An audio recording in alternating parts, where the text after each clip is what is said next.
The clean pull is an Olympic lift derivative that trains vertical force transfer across the kinetic chain, triple extension through the ankles, knees, and hips, as well as maximum jump height and synchronous firing of knee and hip extensors. The starting position is with your feet under your hips, shoulders over the bar, and holding the bar at the bottom third of the femur. Common errors include jumping forward, meaning too much hip extension, indicating asynchronous firing, jumping backwards, meaning too much knee extension, again with asynchronous firing, or shrugging the bar too early. Cues could be push the floor away or throw hips and pull vertically. Clean shrugs can be used as a corrective strategy to work on this exercise.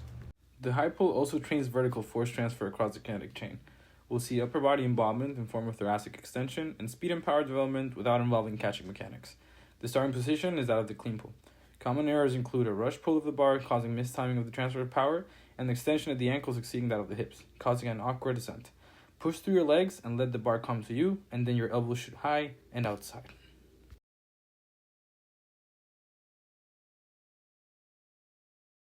Like the previous Olympic derivatives, the hand clean also trains vertical force transfer across the kinetic chain.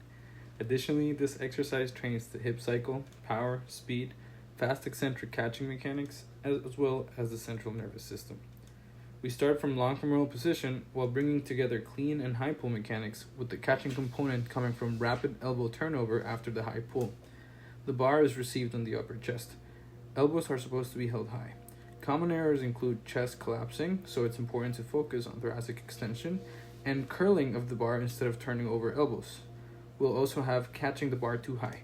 We're supposed to catch the bar at 90 degrees of knee flexion. To help with the catching mechanics, we can work on front rack mobility drills and also latissimus dorsi stretches. The split jerk trains vertical force transfer and bilateral stability while developing hip flexor speed and coordination across the kinetic chain. The movement begins from the front rack position, feet hip width apart, ribs tucked, and eyes forward. From here, I perform a controlled dip straight down, keeping the torso vertical and the heels grounded to load the legs for the drive.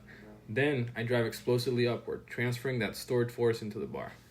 As the bar rises, I punch under and split the legs, with the front foot driving forward and the back foot landing on the ball of the foot. I catch the bar locked out overhead, stacked over the hips, and front midfoot for stability. A common error is pressing the bar instead of punching under, or losing balance from an uneven split, often caused by hip asymmetry or limited mobility. To correct this, I cue front foot drive, back heel light. I keep the ribs down and practice jerk balances and split stance presses to reinforce position and timing. The push press is a power development movement that trains vertical force transfer through the kinetic chain by linking the lower body leg drive with the upper body press. It's used to improve rate of force development, coordination, and energy transfer from the floor through the trunk to the hands. I start with the bar in the front rack position, feet about hip width apart and ribs tucked. From here, I perform a short controlled dip by bending the knees while keeping the torso upright.